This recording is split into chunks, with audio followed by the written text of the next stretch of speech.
So here's a clinical question for you. Imagine you have a 40-year-old male patient with pulmonary sepsis in the ICU, and you think they might need volume expansion with fluids.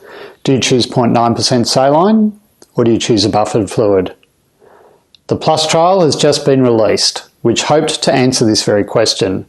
We'll break down this trial in this episode of Osler Shortcuts.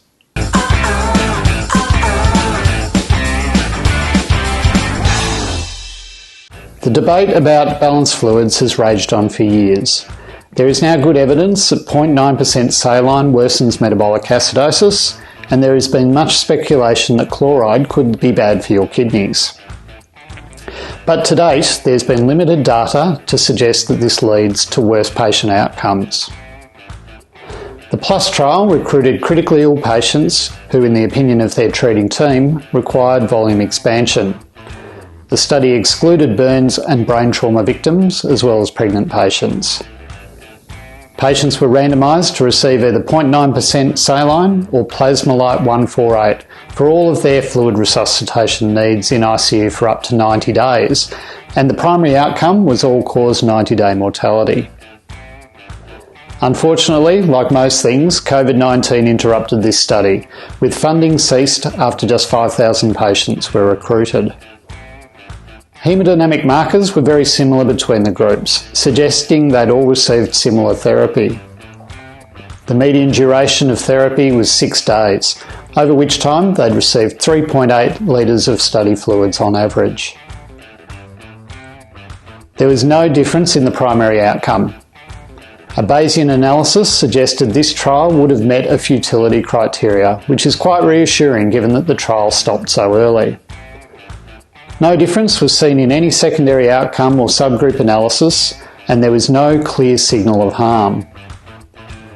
Overall, this was a very robust trial run by an extremely experienced ICU fluids research group and focused on a fairly typical group of ICU patients. However, there are a few issues which you should be aware of when considering these results. Firstly, not a lot of fluid was ultimately given, raising questions about whether a significant result was ever likely. On average, patients received just under 4 litres of study fluid over a 6-day period.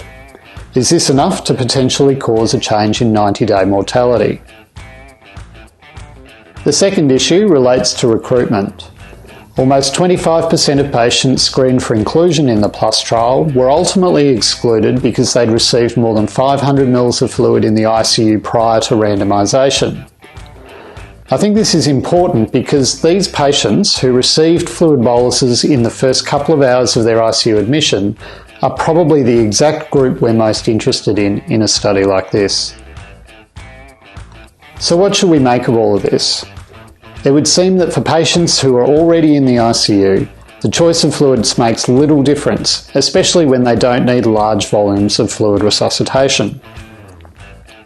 The two largest, best conducted and most recent papers, PLUS and the 2021 Basics trial, have found exactly the same results, no difference in the primary outcome. So you'd think that was the end of the conversation. As always though, fluids seem to spark strong opinions amongst intensivists. An updated meta-analysis by the PLUS team included 3 new studies: PLUS, Basics and Scope DKA. The analysis included nearly 35,000 patients, and a Bayesian analysis found an 89% chance that buffered fluids improved mortality compared with saline.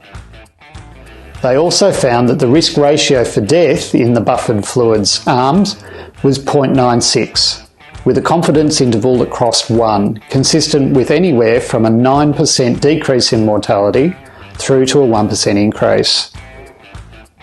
Many experts now believe this is sufficient evidence to make buffered solutions the preferred choice, given the enormous number of patients we treat, the low cost and the relatively low risk for buffered fluids. To read a more in-depth review of the PLUS trial, download the free My Osler app. See you next time on Osler Shortcuts.